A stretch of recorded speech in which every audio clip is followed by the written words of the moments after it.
오늘 경기가 유로파리그 16강 플레이오프라고 생각이 들지 않을 정도로 거의 뭐 챔피언스리그 4강 이상급의 경기라고 생각이 들 정도로 엄청나게 수준도 높고 전술적인 그런 변화나 대처 능력이 정말 다양했거든요. 여기서 이제 어떤 포인트가 있었냐면 첫 번째 포인트는 오늘 차비 감독이 수비 라인에 약간의 변화가 있었습니다.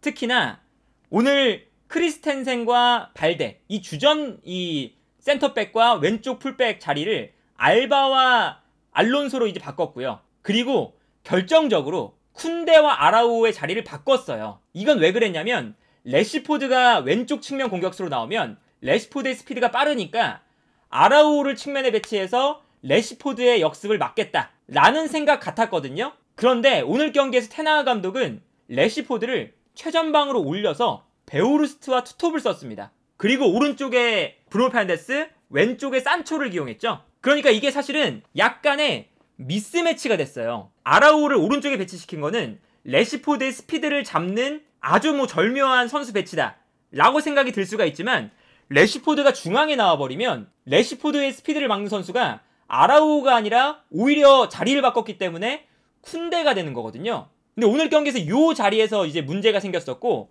아라우오는 산초를 맡게 되는, 오히려 이제 이 두 선수의 위치가 바뀌면서 막는 선수가 잘못 설정이 되는 그런 장면들이 나왔었거든요.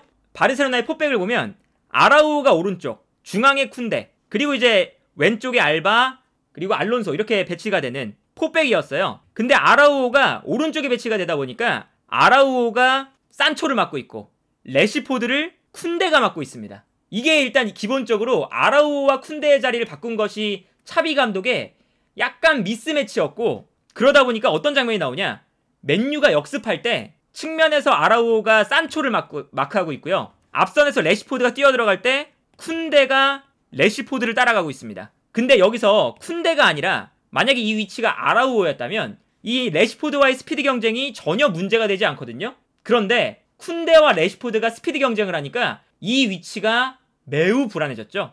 그래서 오늘 맨유가 바르셀로나가 올라올 때 너무나 편안하게 후방에서 전방으로 패스를 보내주고, 앞선에서는 알론소와 쿤데의 이 스피드를 래시포드가 압도하는 모습을 보여줬죠. 그러니까 래시포드가 자연스럽게 쿤데, 알론소 이 두 선수와 스피드 경쟁을 하니까 너무나 역습이 편해졌던 겁니다. 그래서 이 장면에서도 래시포드가 완벽하게 쿤데와 알론소의 스피드를 이겨내는 모습이었거든요. 그러니까 이런 거 보면 오늘 경기 이 아라우오와 쿤데의 위치 변화가 수비적으로 매우 안 좋았다 라는 생각이 들고, 두 번째로는 공격적으로도 매우 안 좋아요. 왜냐?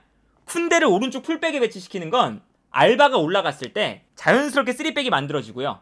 이때 쿤데는 이 세비야 시절 때부터 라리가 내에서도 가장 공격성이 좋은, 공격력이 좋은 센터백이었거든요. 그래서 쿤데의 장점은 쿤데가 올라가서 빌드업에 가담하고 공격수들에게 볼을 전달하는 능력이 뛰어나요. 그런데 아라우오는 반면에 쿤데처럼 올라가서 빌드업에 강점이 있는 선수가 아니죠. 그러다 보니까 이게 어떤 문제냐, 아라우오가 올라가서 쿤데만큼의 이 공격 작업의 참여도가 나오지가 않고, 그러다 보니까 아라우오 쪽에서 패스미스가 나오고, 반면에 뒤에서는 쿤데가 수비를 해야 되니까 래시포드와의 스피드 경쟁에서 약간 불안해지고, 이게 계속 반복이 됐거든요. 그래서 경기를 보시면요, 측면에서 아라우오가 올라와서 바르셀로나의 공격을 시작하고 있는데 여기서 아라우오의 패스가 그렇게까지 좋은 편이 아니다 보니까 패스미스가 나와요. 그리고 이 패스미스를 맨유가 끊어내서 앞쪽으로 패스를 보내주면 앞쪽에서는 래시포드가 뛰어나갈 때 쿤데가 래시포드를 따라가야 되는 상황이 만들어지는 거죠. 만약에 이 두 선수의 자리가 바뀌었다면 쿤데가 올라가서 공격 작업에 조금 더 참여를 더 잘해주고 아라우오는 뒤에서 역습을 잘 막아줄 수가 있었는데, 이게 기본적으로 오늘 경기에서 아라우오와 쿤데의 자리를 바꿨던 것이 차비 감독의 미스였고, 반면에 맨유는 이 미스매치를 활용해서 계속 좋은 찬스를 만들어냈다, 이렇게 볼 수가 있겠고요. 그리고 반면에 오늘 바르셀로나가 잘했던 부분은 어떤 게 있었냐면, 맨유를 압박할 때 아주 강력하게 압박을 했는데 여기서 포인트는 어떤 거였냐, 맨유가 아무래도 에릭센이 없다 보니까 프레드가 중앙 미드필더로 나올 때는 프레드를 올려서 쓰죠. 빌드업에 가담시키지 않고 올려서 공격적인 플레이를 하게 만듭니다. 그러다 보니까 수비 라인 앞에 카세미로 한 명이 위치하거든요. 근데 여기서 바르셀로나가 가비가 중앙으로 들어오면서 카세미로를 전담 마크를 했어요. 그리고 앞쪽에서 하피냐가 말라시아, 레반도프스키가 바란, 그리고 페드리가 올라와서 루크쇼, 그리고 알바가 풀백이지만 엄청나게 올라와서 완비사카를 압박해요. 이렇게 되면서 앞선에서 기본적으로 맨유의 이 5명의 선수를 1대1로 압박합니다. 그리고 뒤에서도 자연스럽게 1대1로 선수를 한 명씩 붙잡는 모습을 보여주고요. 그래서 기본적으로는 이 후방에서 맨유가 볼을 전개하는 능력이 에릭센이 없기 때문에 매우 떨어지는 상태였거든요. 그러다 보니까 가비를 중앙으로 들어오게 만들면서 카세미로를 전담 마크하게 했어요. 그래서 경기를 보면 맨유가 볼을 전개하는데 이때 바르셀로나 선수들의 위치를 보세요. 알바가 올라와서 완비사카를 압박하고 있고, 그리고 가비가 중앙으로 들어와서 카세미로를 전담 마크하고 있는 걸 볼 수가 있죠. 그리고 앞선에서도 페드리와 레반도프스키, 오른쪽에서는 하피냐, 중원에서는 더용과 캐시에, 그리고 3백 1대1로 맨유의 모든 선수들을 압박하고 있습니다.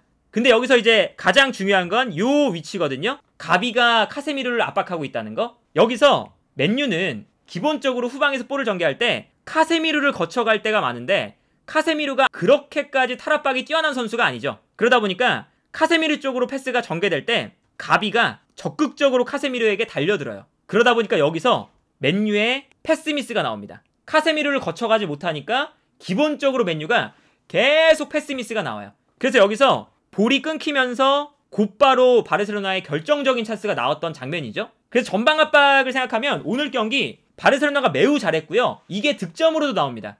득점 장면 보시면 맨유가 후방에서 볼을 전개하는데 순간적으로 하피냐가 빠르게 올라와서 압박을 하고요. 결정적으로 가비가 카세미로를 또다시 전담 마크하고 있어요. 그래서 맨유가 측면으로 패스를 보내주고 앞쪽으로 카세미로를 거쳐가야 되는데 카세미로를 거쳐갈 수가 없습니다. 그래서 이 다음 장면을 보면 카세미로가 볼을 받았을 때 가비의 압박을 받으니까 여기서 카세미로가 당황을 해서 패스 미스가 나오죠. 카세미로의 패스 미스를 바르셀로나가 끊어낸 다음에 여기서부터 공격이 전개가 되고, 여기서 하피냐의 크로스, 이게 수비수와 공격수의 발에 아무도 맞지 않으면서 득점으로 연결되는 이런 장면이 나왔는데, 이 득점 장면 자체가 기본적으로 오늘 바르셀로나가 가비를 활용해서 카세미로를 전담 마크 시켰다는 것이 아주 중요하게 효과를 봤던 그런 장면이다.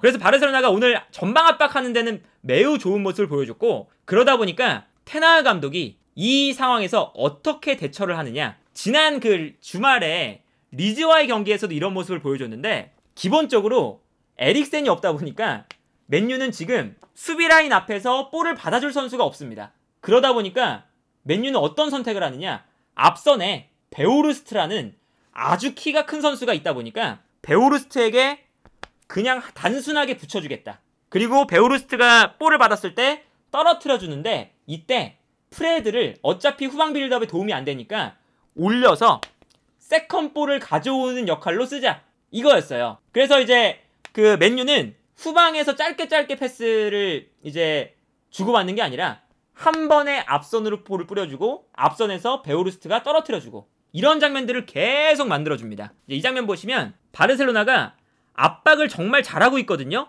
후방에서 맨유가 패스를 보내줄 곳이 없어요. 맨유는 기본적으로 프레드가 올라가 있고, 그리고 베오르스트를 향해서 한 번에 볼을 붙여놓죠. 그리고 여기서 베오르스트가 싸워주면서 떨어뜨려주는 볼을 프레드가 가져온다, 요 개념이거든요. 그래서 이 다음 장면도 보시면 한 번에 앞쪽으로 패스를 보내주고 베오르스트가 볼을 떨어뜨려주는 장면이에요. 이 장면도 보시면 맨유가 계속해서 그냥 앞으로 볼을 붙여놓고, 볼을 붙여놨을 때 앞선에서 싸워주면서 떨어지는 볼을 프레드가 올라오면서 세컨볼을 가져오는 이런 전략으로 테나흐 감독이 맨유의 부족한 후방 빌드업에 대한 단점을 보완하는 모습을 볼 수가 있었습니다. 그래서 이런 장면들이 오늘 경기에서 테나흐 감독이 어쨌든 에릭센이 빠져있는 이 가장 큰 문제점을 어떻게든 보완하기 위해서 뭐 베오르스트에게 보내주든 래시포드에게 보내주든 일단 앞으로 볼을 뿌려주고, 이때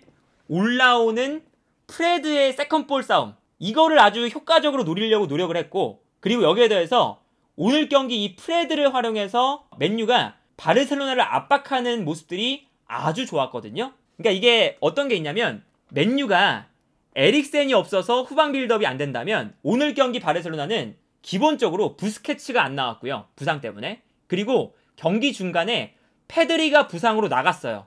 그러다 보니까 오늘 바르셀로나의 중원에는 더용과 캐시에 두 선수밖에 없었습니다. 받아줄 수 있는 선수가. 이렇게 되면 당연하게도 바르셀로나도 볼을 전개할 선수가 없어서 더용을 거쳐가는 플레이가 많이 나올 수밖에 없어요. 그런데 여기서 테나흐 감독이 어떻게 대처를 하느냐?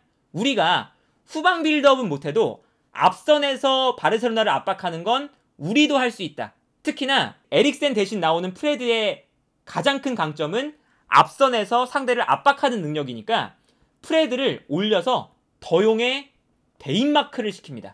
그래서 마치 그 맨체스터 더비 때 프레드가 데브라이너를 따라다녔던 것처럼 오늘은 더용을 따라다니면서 바르셀로나의 후방 빌드업을 계속 프레드가 방해를 해요. 이게 정말 좋았거든요. 오늘 바르셀로나가 후방 빌드업을 할 때 프레드의 위치를 보면요. 프레드가 보통 반대편에 이 위치에서 뛰잖아요. 그런데 프레드가 반대편으로 넘어와서 더용을 1대1로 압박하는 모습을 볼 수가 있습니다. 그래서 여기서 더용이 프레드에게 압박을 당하고 있는 상황인데 바르셀로나가 패스를 줄 데가 없으니까 어쩔 수 없이 더용에게 패스를 보내줘요. 패스를 풀어갈 선수가 없어서. 그리고 여기서 더용이 볼을 잡을 때 프레드가 더용을 압박하고 여기서 더용의 미스를 유발하는 거죠. 그러니까 이거는 오늘 경기 이 테나흐 감독이 프레드에게 더용의 1대1 압박을 맡긴 게 아주 주요했습니다. 이 장면도 보시면 더용이 왼쪽 측면으로 빠져나가서 패스를 받는데 프레드가 반대편에 있다가 중앙으로 넘어와서 더용을 따라가는 모습을 볼 수가 있어요. 그래서 여기서 결국에는 더용을 압박하는 데 성공하고, 물론 이게 반칙으로 선언됐지만 더용이 후방 빌드업을 전개할 때 프레드가 압박을 해서 볼을 빼앗아낼 뻔한 장면을 연출해내죠. 그러니까 이런 장면을 보면 오늘 경기에서 테나흐 감독의 이 대처 능력이 참 좋았다 라는 생각이 들고, 이 전방 압박을 통해서 맨유가 득점을 만들어냅니다. 이 장면이죠. 두 번째 득점이 나왔던 장면인데, 맨유가 후방 빌드업은 약해도 전방 압박은 계속 강하게 걸어줘요. 그리고 여기서 결국에 바르셀로나가 볼을 전개할 데가 없으니까 앞쪽으로 패스를 무리하게 넣어줬을 때 볼을 맨유가 끊어내는 모습을 볼 수가 있죠. 그리고 여기서 볼을 끊어냈을 때 프레드가 더용을 압박하기 위해서 올라가 있다 보니까 앞쪽으로 침투에 들어갑니다. 앞쪽에서 볼을 빼앗아내고 프레드가 앞쪽으로 침투에 들어갈 때 프레드에게 패스가 너무나 잘 들어갔죠. 그리고 여기서 프레드가 볼을 잡았을 때 아까 초반부에 살펴봤던 포인트, 래시포드가 뛰어들어갈 때 래시포드의 스피드를 막을 선수가 오늘 바르셀로나의 수비 라인에 없었다. 이 문제가 또다시 발생하면서 래시포드가 뛰어들어갈 때 래시포드를 따라 들어가는 선수가 알론소였고요. 알론소가 당연하게도 이 래시포드의 스피드를 못 따라가면서 래시포드가 완벽하게 바르셀로나의 수비 뒷공간을 무너뜨리고 득점을 만들어내는 모습을 볼 수가 있었어요. 물론 이제 여기서 래시포드의 엄청난 결정력이 눈에 띄었지만 이 장면도 결국에 테나흐 감독이 프레드를 올려서 바르셀로나의 후방 빌드업을 껄끄럽게 만들고 거기서 볼을 빼앗아내서 오늘 경기 이 바르셀로나가 최후방에 아라우가 없다는 그 스피드적인 단점을 또 노려서 래시포드의 스피드로 볼을 빼앗아낸 다음에 역습, 여기서 득점. 테나흐 감독이 오늘 경기를 누캄프 원정에 가서 무승부를 거둘 수 있었던 이유 중에 하나가 결국에는 에릭센도 없는 상황, 그리고 리산드로 마르티네스도 경고 누적으로 나올 수 없는 상황, 자비처도 나올 수 없는 상황. 그러다 보니까 기본적으로 맨유가 후방 라인에서 빌드업을 유연하게 해줄 선수가 단 한 명도 없었거든요. 그런데 이 테나흐 감독의 아주 센스 있는 전략, 프레드를 올리고 맨유가 후방 빌드업이 안 된다면 단순하게 앞쪽으로 패스를 보내서 끊어낸 다음에 전방 압박을 통해서 찬스를 만들자, 요 이제 개념이 아주 잘 먹혀 들어갔던 경기가 아니었나 그런 생각이 들고요. 그리고 이제 바르셀로나의 이 압박 전략, 그리고 맨유의 압박 전략, 이 두 팀의 아주 강렬한 압박이 오늘 경기 계속 이제 90분 내내 왔다 갔다 하면서 정말 수준 높은 경기가 치러지지 않았나. 이게 이제 사실은 참 아이러니한 게, 이게 오늘 경기가 유로파리그 16강전도 아니고 유로파리그 16강을 가기 위한 플레이오프 1차전이거든요. 그런데 이게 이번 주에 있었던 챔피언스리그 모든 경기보다 이 경기가 훨씬 퀄리티도 높고 재밌었고, 그리고 이게 유로파리그 16강 플레이오프지만 이번 시즌 유로파리그에서 이 정도 수준의 경기가 나오지 않을 것이라는 생각이 들 정도로 엄청나게 수준 높은 경기가 유로파리그 16강 플레이오프 1차전에서 치러졌다.